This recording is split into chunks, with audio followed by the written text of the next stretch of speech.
So it's difficult to say. I mean, kids get hit in the head all the time. Balls get thrown at them, they get hit in the head, they go down slides. So how do you determine if it's a concussion? There's no test, there's no scan, there's no blood test, there's no definitive thing that says you had a concussion. It's really a diagnosis based on our evaluation. So it's based on the history. Sometimes we get these videos and we get to see it happen.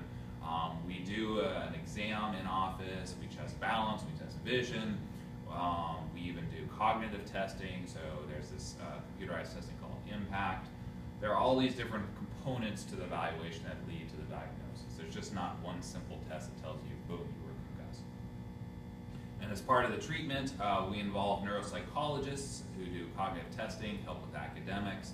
We do treatment with physical therapists. Vestibular rehab is a form of balance and visual therapy because balance can be off.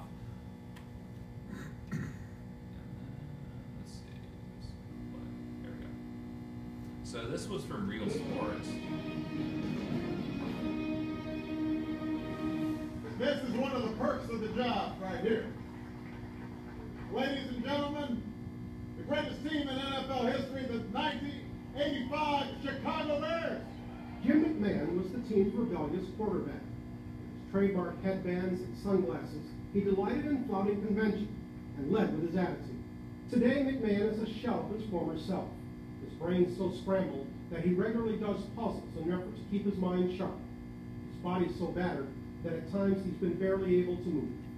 I just lay in my room for days. Days, weeks. What do you mean lay in your room? Just lay in the bed? Stare at the ceiling, man. Richard Dent, now a Hall of Famer, was the MVP of the Bears' Super Bowl win. Now he says his body is broken too.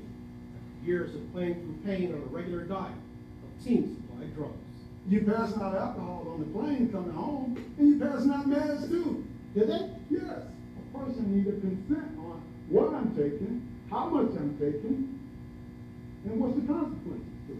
I was held in, but now, I'm very damaged goods. In addition to his physical ailments, McMahon has been diagnosed with early onset dementia, making daily life a constant trial for him and his girlfriend Laura. The forgetfulness. I'd leave the bedroom, tell her I was going to the store, get a dip or something, and she'd come in there a half hour later and I'm still standing there, wondering what I was going to do. And she said, you were going to go to the store. So I'll go to the store, and then I'll have to call her and say, I don't know how to get back home. How worried are you about the extent to which your brain may have been diminished by care?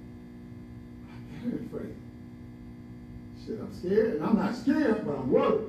I don't know what's going to take place, but I know it's something on the horizon there. Dent's old coach is passionate about what's become of his players and how much the league should do for them. Implement something for the former players who played this game and made this game what it is today. That's what I would say. To the commissioner, to the owners, you got an obligation, responsibility to those guys. Because you wouldn't have a damn job right now if it wasn't for those guys. And they don't do it because... They don't do it because they don't think they have to, I guess.